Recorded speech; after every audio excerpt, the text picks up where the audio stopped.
Hola, ¿qué tal? Bienvenidos a esta edición número 40 de la Feria Internacional del Libro de Oaxaca, Filo 2020. Nos da mucho gusto que estén aquí con nosotros. Vamos a ver. Eh, Parece que ya hay bastante gente aquí en la sala y está porque va a ser una plática verdaderamente monstruosa y queremos que todos estén bien agarrados de su silla.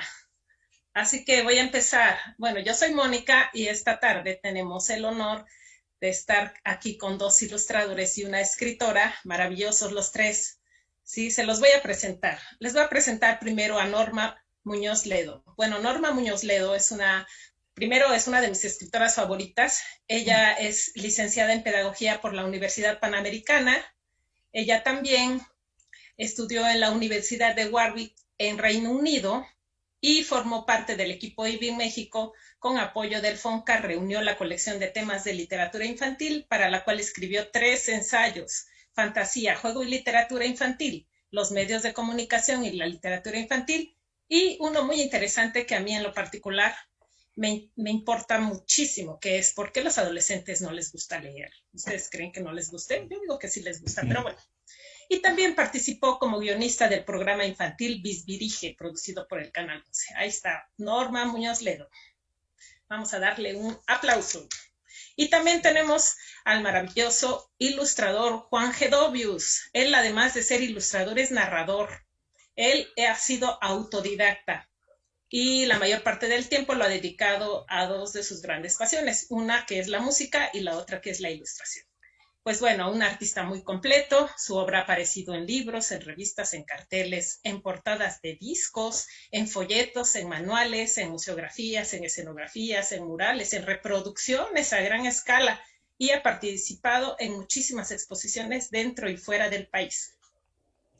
Y también nos acompaña un ilustrador fantástico, un ilustrador también de monstruos. Él es un artista plástico, es un ilustrador que deja ver sus raíces en su obra gráfica. Sus personajes y el colorido de los mismos están en una sintonía total con la cultura mexicana.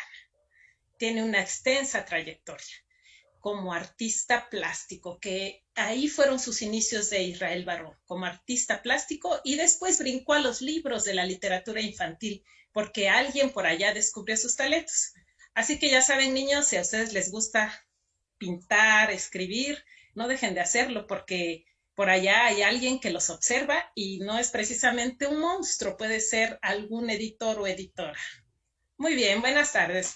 Vamos a dar paso aquí a nuestros invitados sin más preámbulo. A ver, aquí tenemos a Norma Muñoz Ledo y le vamos a hacer una pregunta a los tres. Pero antes, niños, promotoras, mediadores de lectura que están por allá en la sala, no los veo. Manden señales de vida, por favor. Es más, para empezar, les propongo que vayan escribiendo cuál es su monstruo favorito y ahorita nos lo comparten. Pero bueno, vamos a pasar a la pregunta. ¿Cómo están? ¿Cómo están? Primer pregunta, bien. Bien. Bien, bien, bien. Muy bien, me da muchísimo gusto. Eso es muy importante, porque después de esta pregunta vienen las más serias. Y una de las preguntas es, ¿qué los llevó a ustedes a este camino de los monstruos? Norma, ¿qué te llevó a ti a escribir acerca de los monstruos, criaturas, seres fantásticos mexicanos, sobre todo seres de nuestra tradición, de nuestra hermosa tradición mexicana, de nuestra cultura? Bueno, pues primero que nada, muchas gracias por la invitación y me da mucho gusto estar hoy con ustedes y aquí con los invitados, contigo Mónica y con todo el público que esté viéndonos. Y bueno, pues les cuento. Esta es mi relación con los seres fantásticos es una relación de amor que empezó cuando yo era chica, porque siempre me gustó que me contaran historias en donde aparecían, cuando yo todavía no podía leer, y después cuando ya me dio por leer, pues las empecé a leer yo por mí misma. Desde que era muy, muy chica me encantaban los temas mitológicos. Entonces, no digo que cuando era chica me estaba fijando en sus características psicológicas, ¿verdad? Pero es una cosa natural que venía con la lectura de este tipo de historias, donde aparecen estos seres, el ver cómo son, cómo se portan, por qué se portan así, y cómo son en todos sentidos, no solamente en un sentido físico, sino todas las características psicológicas que pueden acompañar a cada uno de estos seres, porque si algo es importante en ellos es su carácter. Y siempre desde que era bastante menor, me di cuenta que hay historias en donde aparecen muy pasteurizados y hay historias en donde están como verdaderamente son. Todos estos seres están siempre como en cuentos populares, en cuentos que tienen sus raíces en la gente, en lo que cuenta la gente. Y de hecho, los que he encontrado en México no siempre están descritos ni escritos en cuentos. Muchas veces están en archivos de tradiciones orales, en donde la gente platica historias de familia o relatos testimoniales de su encuentro con estos seres. Entonces, eso es una cosa muy interesante porque no es que, vamos, forman parte de verdad del tejido del imaginario mexicano. Empecé a estudiar los de México porque me di cuenta de que pues estaban en el olvido. Aquí conocen muchos niños, todavía conocen mejor, por ejemplo, a los elfos o a los trolls o a las hadas o seres que pues sí forman parte del imaginario, pero no del nuestro. Y a los nuestros los desconocen y tienen tanto simbolismo y son tan interesantes y tan divertidos como todos los importados. Entonces, por eso he dedicado pues, muchos años ya de mi vida a esta investigación de estos bichos. Y eso ha salido en varios libros. ¿Y tienes tu monstruo favorito? Sí, exacto. ¿No? Yo sí tengo mi monstruo favorito y ya, o sea, lo tengo muy... Ahorita nos lo cuentas. Conocido y lo quiero mucho. Les voy a decir quién es nada menos que el señor Escolopendra.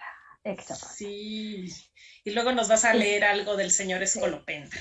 ¿Te parece bien, Norma? Bueno, pues díganos ustedes, chicos, ¿ustedes cómo llegaron a los monstruos? A ver, ¿cuál fue su primer monstruo? El primer monstruo que ilustraron, sí lo recuerdan, ¿verdad? A ver, creo que el primer monstruo que yo dibujé fui a mí mismo, en realidad. O sea, a mí me gustan los monstruos porque para empezar no me imagino un monstruo, digo, un mundo sin monstruos. Me encantan los monstruos, estamos repletos de monstruos. Y aparte el factor monstruo, el concepto monstruo siempre es muy acomodable, ¿no? En realidad, para un canario, un gato es un monstruo también, ¿no? Entonces, creo que es una cosa que vamos acomodando según vamos creyendo o descreyendo ciertas cosas. Yo personalmente no creo que pueda vivir en un mundo sin monstruos. Me fascinan, todo el tiempo me dan salida para un montón de cosas que pasan en mi cabeza, buenas, malas, regulares. Es como mi manera de explotar y de compartir un poco lo que sucede en mi cabeza, por lo pronto. Entonces, el primer monstruo que quizás haya dibujado, pues yo mismo, ¿no? Yo mismo siempre me he considerado un monstruo. Si alguna vez han visto trucas y de repente me ven, dicen, pues, algo hay, pues sí, algo tiene que ver, ¿no? Yo extrañamente, que siempre, el maestro Israel también les puede decir eso, siempre vamos dejando cosas cuando dibujamos, vamos dejando rasgos de nosotros mismos y no es que lo haga uno a propósito. De hecho, eventualmente me di cuenta, o me hicieron dar cuenta, porque yo no me había dado cuenta, hoy te parece algunos de tus personajes. Curiosamente, muchos de mis personajes tenían la nariz larga y esas cosas, o grande, y yo decía, ¿pero por qué? Pues porque uno va dejando cosas ahí sin darse cuenta. Entonces, de alguna manera, en ningún afán de decir, bueno, voy a hacer un autorretrato, no, solo sale y de repente ahí está jugueteando con tus pinceles, cosas que vas, bueno, que te van saliendo de las mismas manos, de tu mismo imaginario, de tu mismo, de todo lo que has vivido o ansiado o gustado hacer, ¿no? Yo no tengo personalmente un monstruo favorito porque me da como con la comida, soy bien goloso, entonces de repente un día digo, ay, hoy son las pizzas, ¿no? Y mañana, no, es que por acá, no, y los taquitos, no, así me pasa con los monstruos igualmente. Un día me gustan estos monstruos, o estos de piedra, o estos, sí, de todo el mundo, pero también, por supuesto que hablar de los imaginarios fantásticos o de los no tan fantásticos que están alrededor de nuestro México, ¿no? Tienen mucha similitud con muchos otros de otros lados del mundo, y en todos lados han sido reportados dragones y sirenas y muchos de estos bichos que parecieran tener, si no un mismo imaginario, a lo mejor sí un mismo ancestro común que nos hace cosquillas en la cabeza y que los mantiene vivos y que nos mantiene en contacto con ese gusto por asustarnos, o ese gusto por seguir buscando monstruos, ¿no? Siempre están ahí, ¿no? Gracias. Israel, aquí tengo el libro que ilustraste, precisamente el libro de Norma, el bestiario.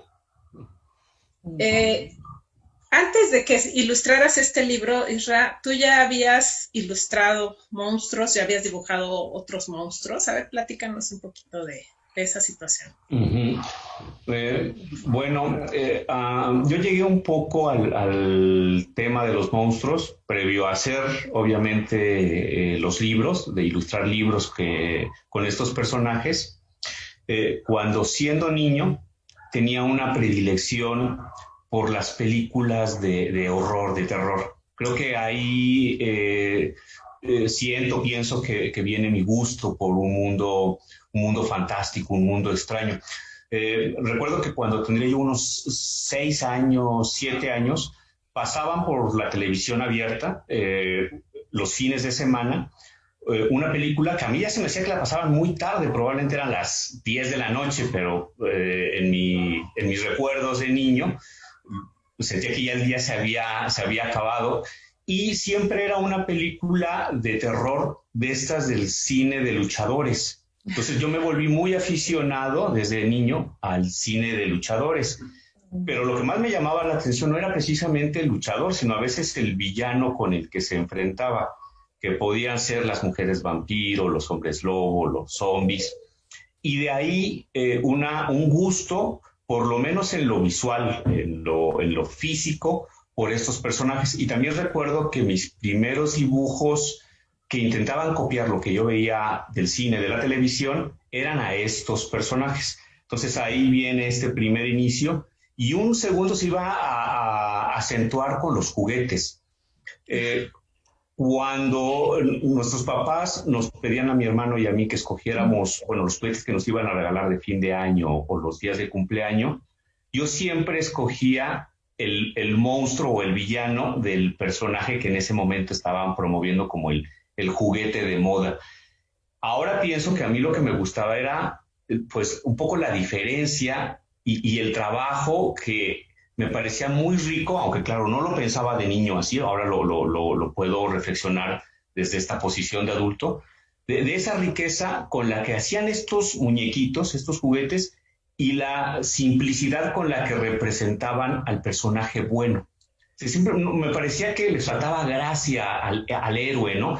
Esta figura humana, toda perfecta, toda bonita, además muy idealizada, ¿no? Por lo regular los personajes heroicos eran rubios, fuertes, con una cosa que no tenía nada que ver ni siquiera con el medio en el que yo estaba, pues me resultaba mucho más atractivo tener una predilección, en este caso por el monstruo, por esa riqueza en los colores, en las formas, que en lo otro yo no veía reflejado, ¿no?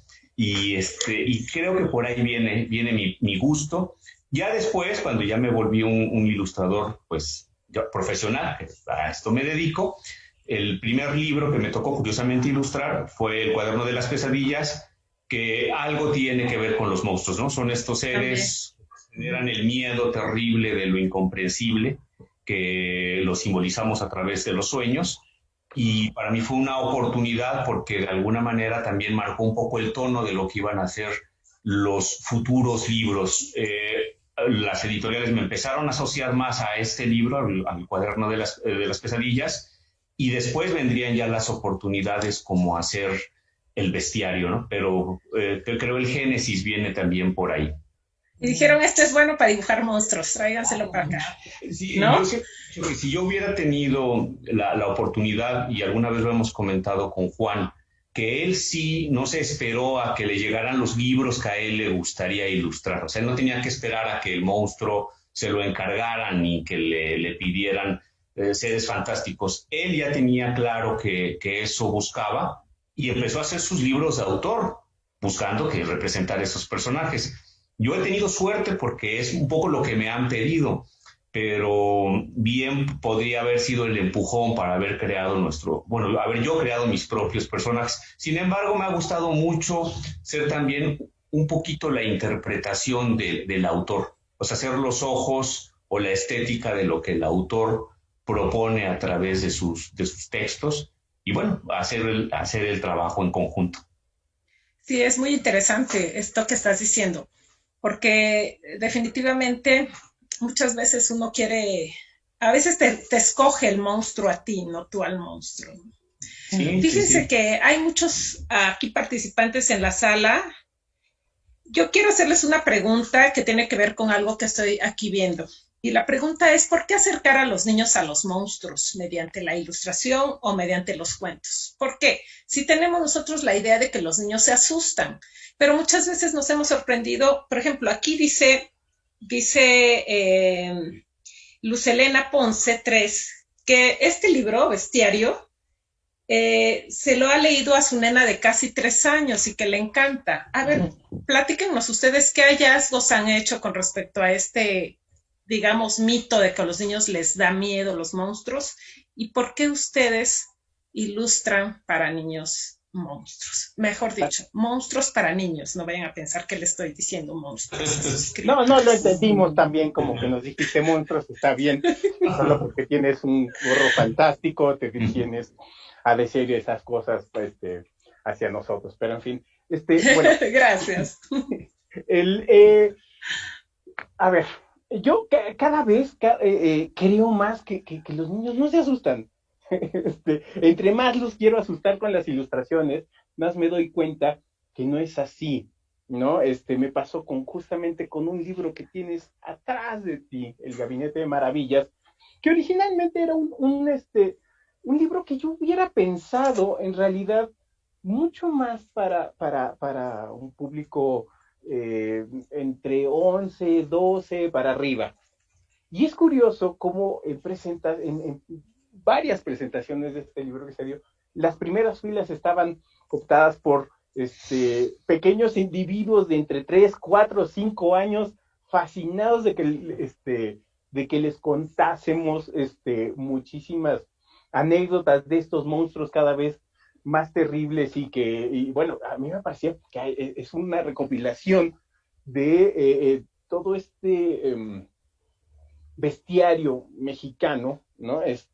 Donde hay bichos verdaderamente horrorosos, terribles, que cuentan cosas espantosas, y pareciera que entre más espantoso es el bicho, más queremos saber de ellos, más queremos ser tragados por un exchapat o por un guay del sureste.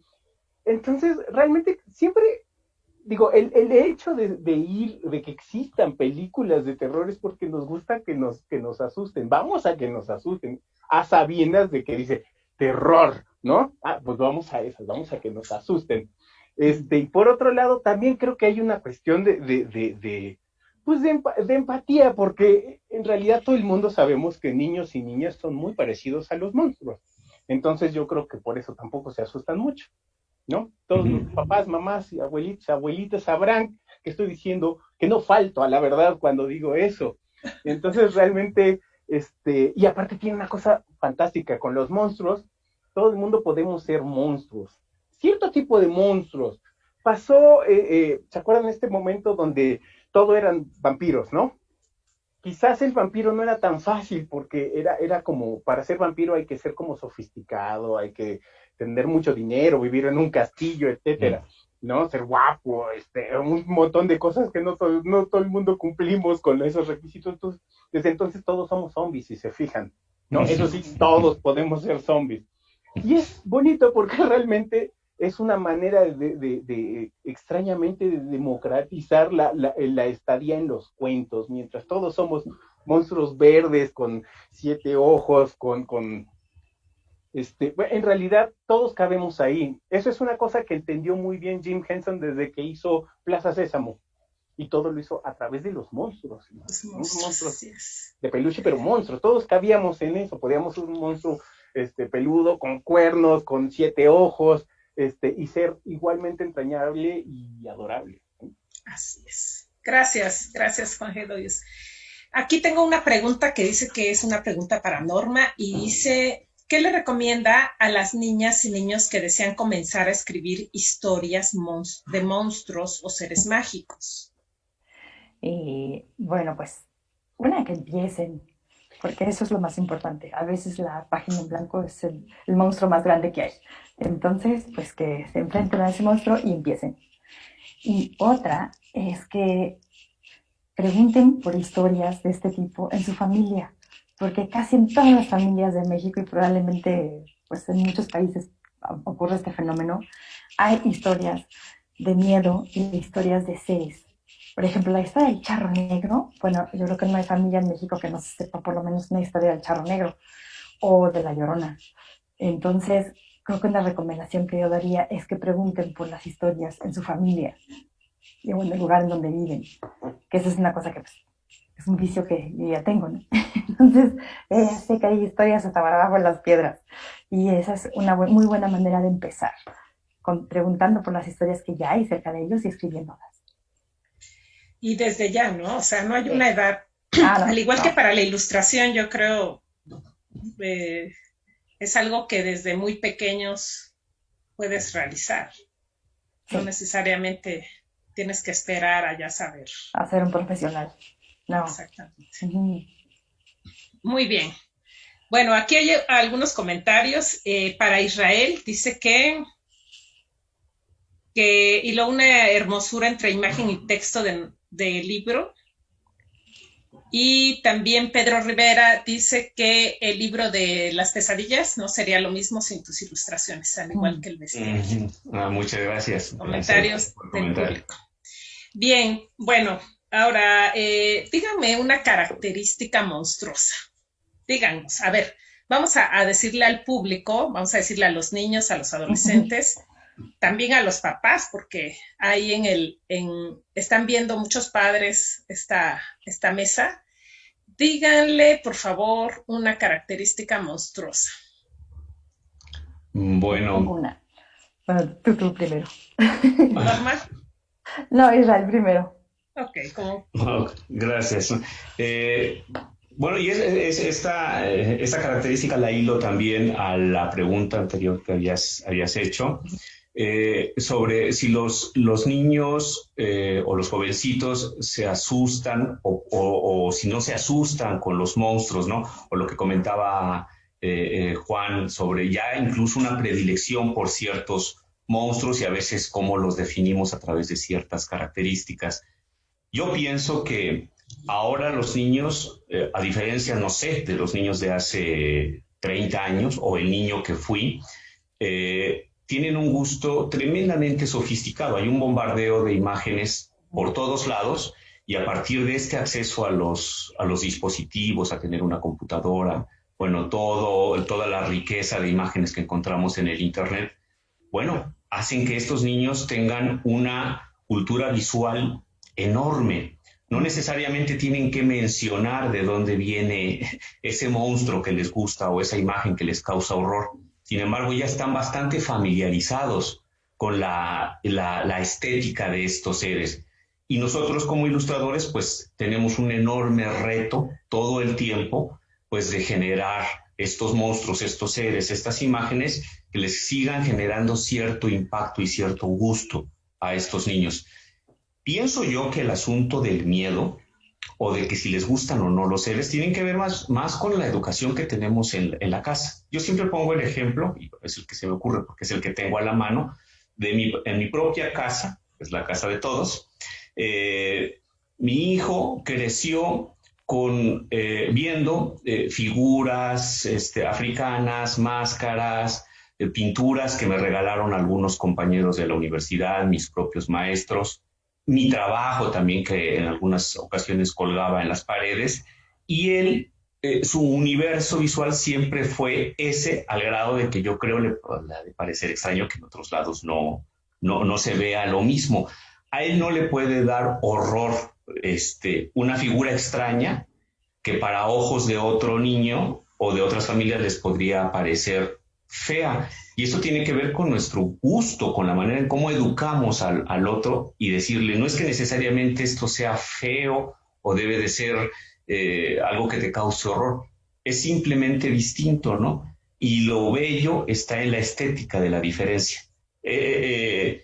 Estas características especiales que tienen los monstruos, que son sus texturas, sus colores, las formas que se disparan, se alejan de lo que nosotros consideramos normalidad, visto a través de los seres humanos, pues son las características más obvias que vamos a encontrar en los monstruos.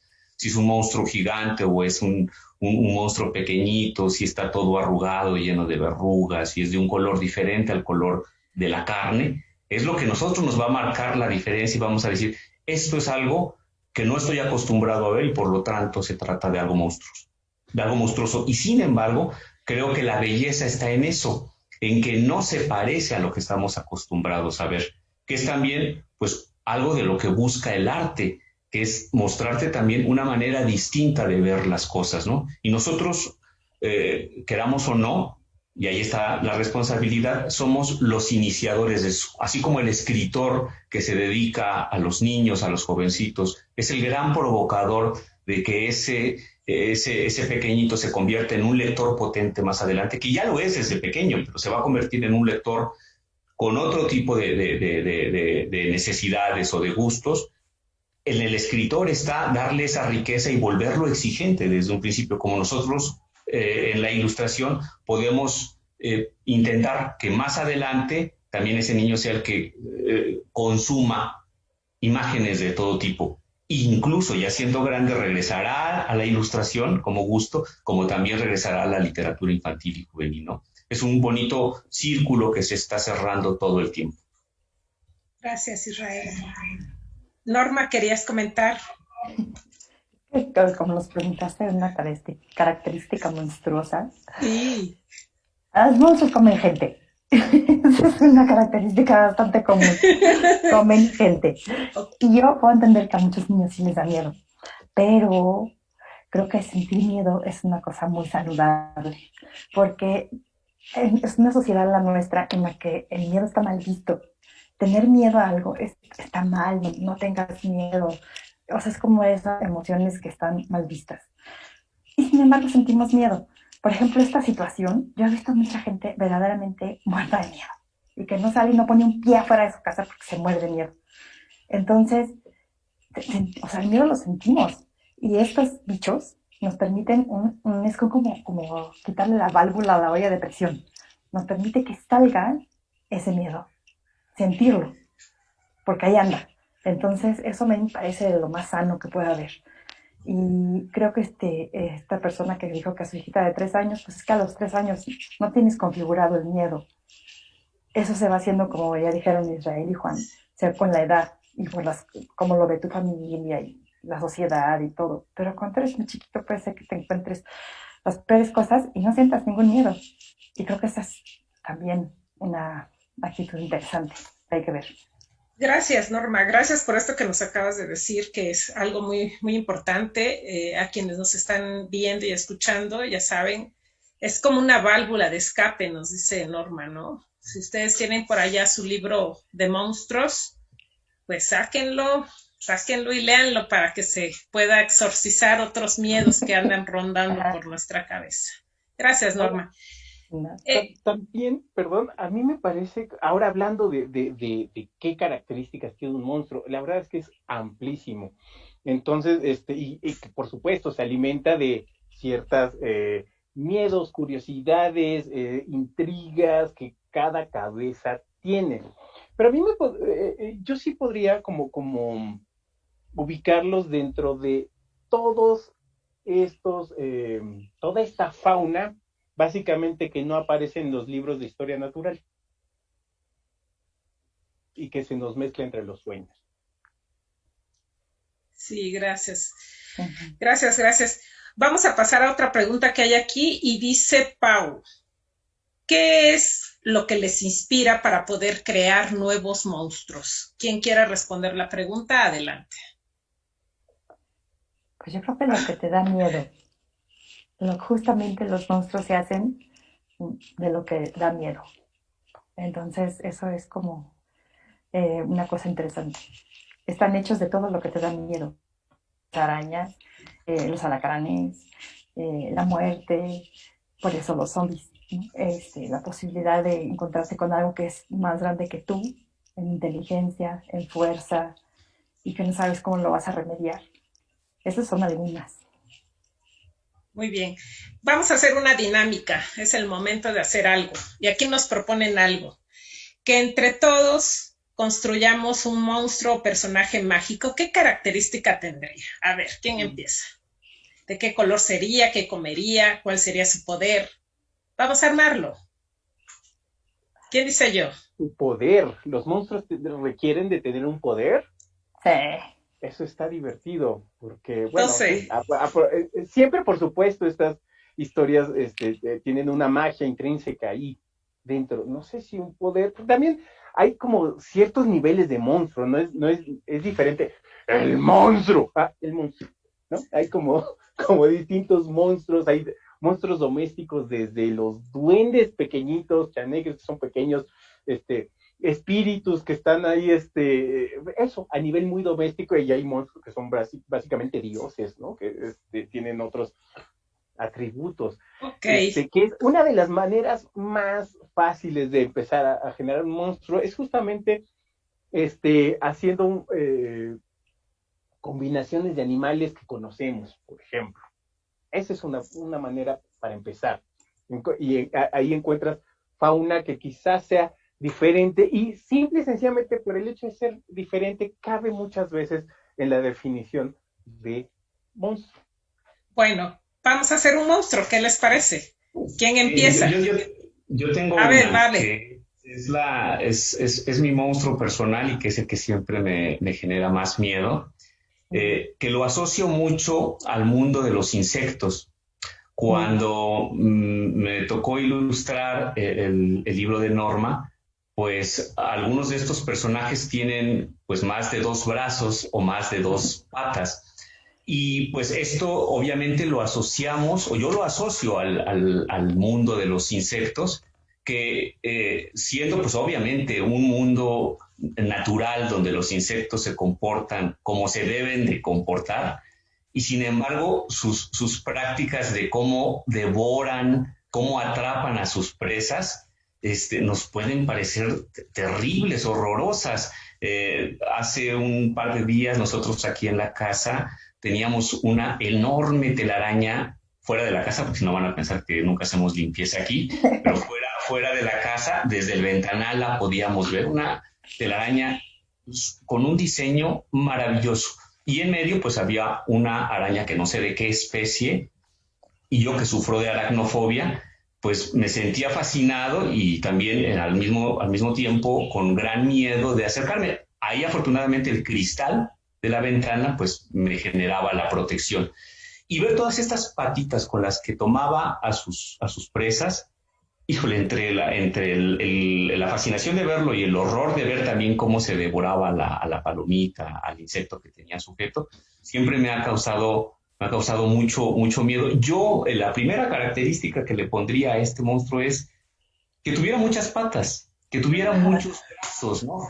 Que fuera grande, mediano. Estamos ¿De qué tamaño? alejando totalmente de un ser que conocemos, Grande. sin que obviamente eso lo convierta en un insecto. No tienen que ser las patas del insecto, pero sí al tener muchos brazos o muchas patas como los mamíferos, lo puede volver pues inquietante, ¿no? Y bueno, este es uno de los monstruos más terribles del libro de Norma. Muy bien, entonces patas, muchas patas. Norma, ¿tú qué le agregas al monstruo?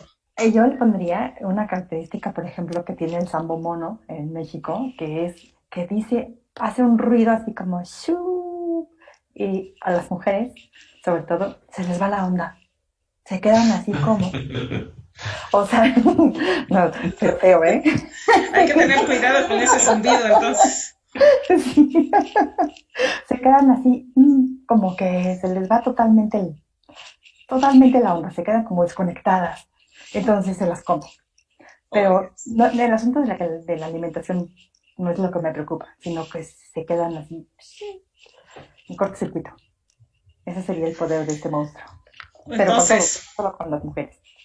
patas, miles de brazos, miles de patitas y un zumbido, un sonido muy fuerte y Ajá. estruendoso. Y además, que a No, es las un zumbidito, ¿eh? Es un un zumbidito zumbidito. chiquito. Ay, Ajá, no. era con eso. Un zumbidito, y además que es para las mujeres este monstruo, ¿no? O No, puede ser para todos. sea, para todos, o sea, Ajá, está bien, eso me gusta. Para todos, se te va la onda. se te va la onda. Y yo veo a Juan Gedovius muy como que nos va a soltar una característica No, no, bien no, no, maléfica. no, no, no, yo estoy oyendo todo en realidad. No, bueno, definitivamente cuando pienso en este tipo de cosas, entre más, porque a mí me gusta construir los monstruos a través sobre todo su estética, no necesariamente desde su quizás maldad o su semblante aterrorizante, sino todo lo contrario, de todas las cuestiones en cuales eh, nos hermanan a los monstruos, digamos, ¿no? Muchas veces es la manera de explicarle, este, de explicar un poco como explicamos nuestros miedos o explicamos nuestros gustos o explicamos, pues es también una manera de echarle la culpa al monstruo, ¿no? ¿Quién se comió la tarea? Pues el monstruo se comió la tarea, no la puede entregar, lo siento, ¿no? Entonces para mí también tienen atributos, eh, más estéticos que otra cosa, ¿no? Entonces, por supuesto, hablaría de varios ojos, cuernos, alas, escamas, si tuviera pelo sería fantástico.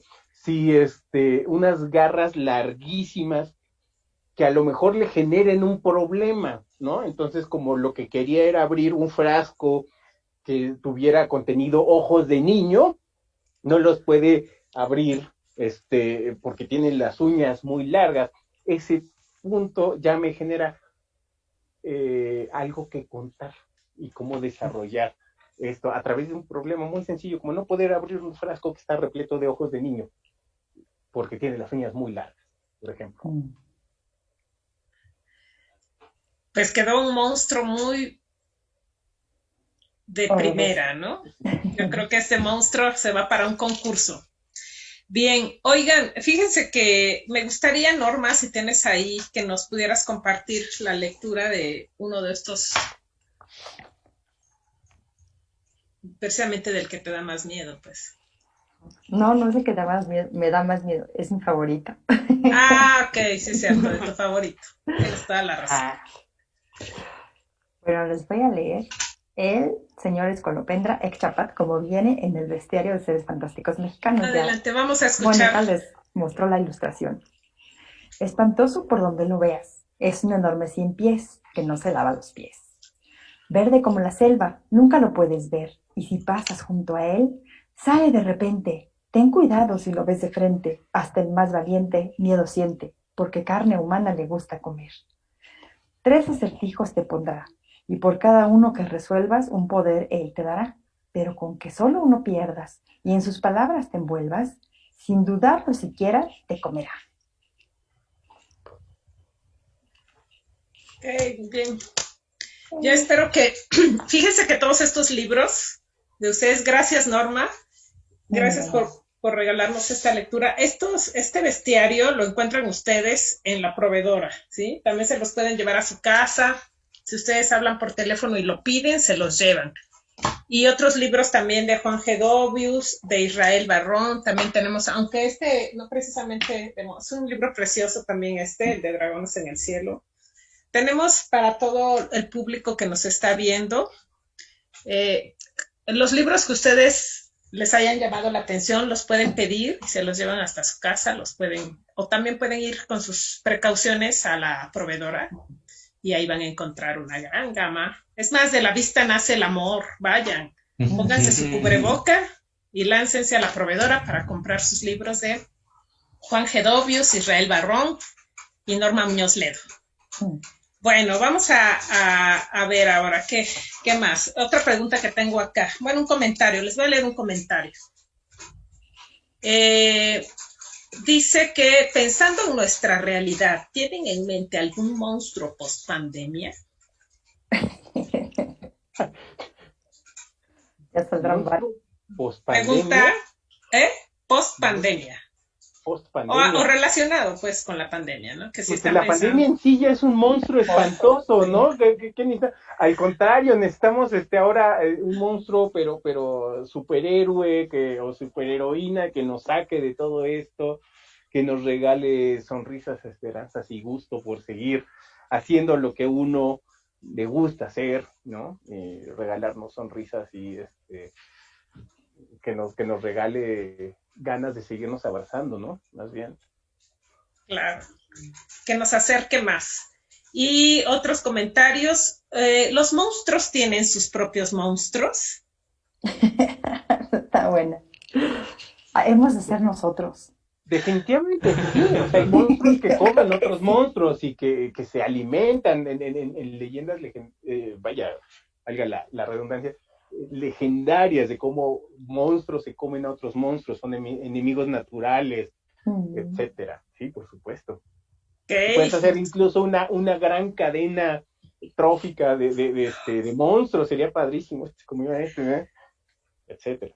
Por supuesto. Muy bien. Hay un libro de Jaime Alfonso Sandoval que creo que se llama Abajo de la cama, algo así, en donde el niño tiene mucho miedo porque no se puede dormir porque hay un monstruo abajo de su cama.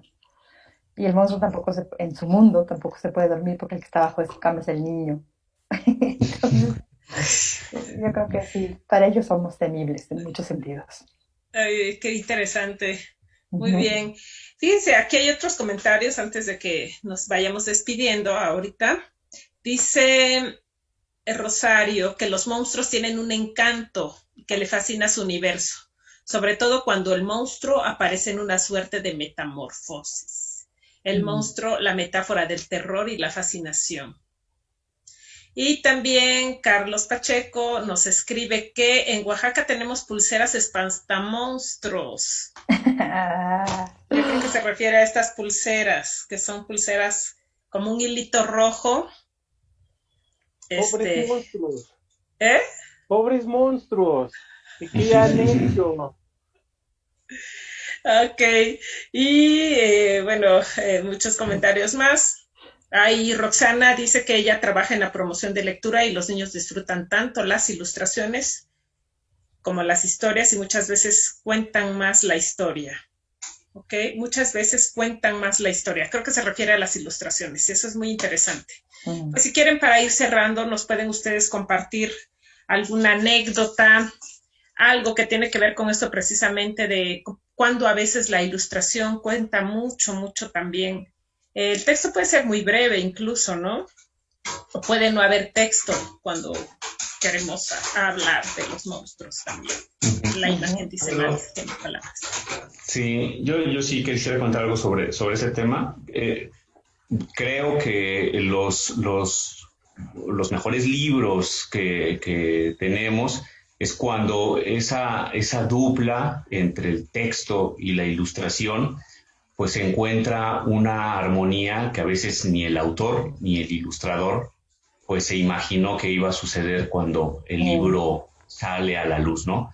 Yo no creo que, aunque sean álbumes ilustrados y la ilustración abarque un 90% del formato del libro, la ilustración sea necesariamente el gancho o lo más atractivo en este tipo de textos, ¿no? Como también creo, el texto, aunque sea breve, pues es el gran detonante, es el que nos provoca tener estas imágenes, es el que nos dice, mira, aquí está por donde tú puedes empezar a crear estos seres.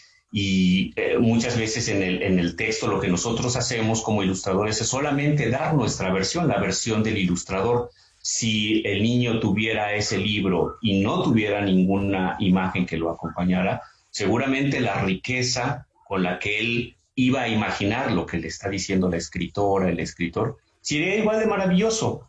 Nada más que nosotros pues tenemos el enorme privilegio de que nos encargan dar nuestro punto de vista y ahí metemos nuestras manotas y es que aparecen estos seres, ¿no? Pero sí pienso que los buenos libros, tanto los libros de autor como los libros que hacemos los ilustradores con otros autores, son esos que logramos que se encuentre el tono, ¿no? Que nos enamoremos del texto o que el autor esté de acuerdo que nosotros somos los que vamos a vestir su libro y bueno, resulten este tipo de libros. A ver, Muy bien.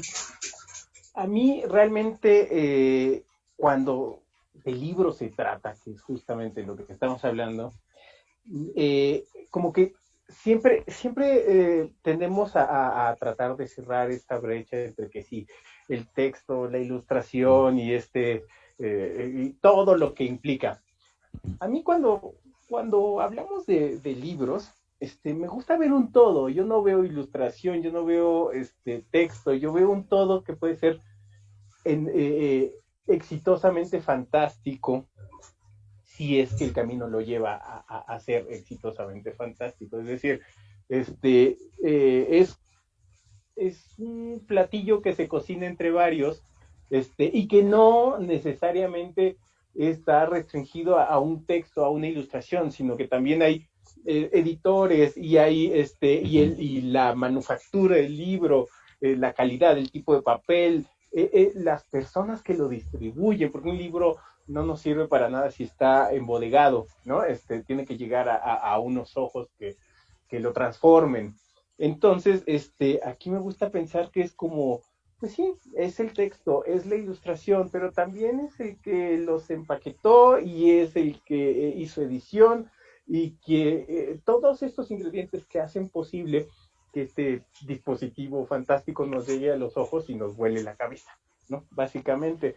Entonces, si todos esos eslabones hacen lo que tienen que hacer, cumplen su función dentro de esto, pues lo que vamos a tener es un libro que finalmente nos enriquezca de muchas maneras, ¿no? Y por supuesto que eso estará acompañado de un texto fantástico, de unas ilustraciones fantásticas y de un quehacer de libro bien hecho, que yo creo que es por lo que tenemos que estar empeñados en hacer cada vez más, ¿no? Justo a través de la calidad y de nuestro compromiso como escritores, como ilustradores, como editores, de generar cosas pues, que nos hagan felices, ¿no? Que nos regalen momentos fantásticos, que nos hagan cosquillas en la cabeza, que nos hagan preguntar muchas cosas y que nos sigan haciendo creer que el libro es lo que creemos que es un gran lugar para estar. Muy bien. Ay, yo quiero contar una anécdota con respecto a lo de la ilustración, me sumo a lo que ya dijeron Isabel y Juan, que coincido totalmente. Y les voy a contar una anécdota de un lector. Una vez era un adulto que había leído Supernaturalia y él trabajaba en Calakmul, en la Labiosa, era un biólogo, y me escribió y me dijo pues, que él era muy científico, que le había gustado mucho el libro porque le gustaban ese tipo de narraciones, pero pues, que él tenía una mente muy científica y que no lo veía como algo verdadero. Pero luego, en el siguiente párrafo me dice, pero la historia que sí me sacó de onda fue justamente la de Chapat. Entonces me preguntó que si era factible que se lo fuera a encontrar porque él vivía en la selva. Entonces, pues, ¿qué tenía que hacer si se lo encontraba? Y me dio, porque era muy en serio toda la carta, es decir, si era como, yo soy muy científico, esto no pasa, pero sí me da cierto temor encontrármelo aquí, atrás de un árbol. ¿Y a Entonces quién no? eso es muy chistoso, porque eso quiere decir que ese universo es lo suficientemente sólido como para que te pueda dar ese tipo de miedo, aunque sea científico. Y bueno, finalmente el Chapat te va a hacer preguntas y solo te va a comer siempre y cuando no le respondas. Es lo que tienes que entonces, la invitación a todos para que no nos coma el Chapat es leer mucho, estar muy bien informado, porque es lo que nos va a hacer acertijos, ¿no? El Chapat. Entonces, si no lo contestamos, entonces sí, claro que no hay vestigio de alguien que haya contestado bien un acertijo de Hay un solo no vestigio. uno solo. Sí, eso se los dejamos de tarea, pues mejor léanlo. Vale. Excelente. Pues fíjense que ya se nos fue el tiempo, ya estamos nada más para despedirnos. Yo quiero darle las gracias primeramente a ustedes por estar aquí compartiendo en esta mesa de ilustrar y escribir sobre seres fantásticos y monstruos, sobre monstruos y seres fantásticos. Y la verdad es que nos la hemos pasado muy bien. También el público tiene todavía muchas preguntas ahí en el chat y ojalá y después les podamos dar respuesta, aunque sea por escrito. Le agradecemos de antemano al público que está ahorita conectado, que están ahí retroalimentando esta charla. También quiero decirles que hay una plantilla, hay un dibujo, un regalo, una plantilla descargable para colorear monstruos en la descripción del video de esta charla. Y es un trabajo de Israel Barrón. Así que ya saben, hay que descargar la plantilla. Y bueno, voy a dar paso a la despedida. Por mi parte, un agradecimiento a la Filo por haberme invitado, darme el honor de presentar a estos grandes ilustradores y a mi queridísima Norma, que soy tu fan, ya sabes, ¿no? Entonces, adelante, vamos a dar paso al cierre. Bueno, pues.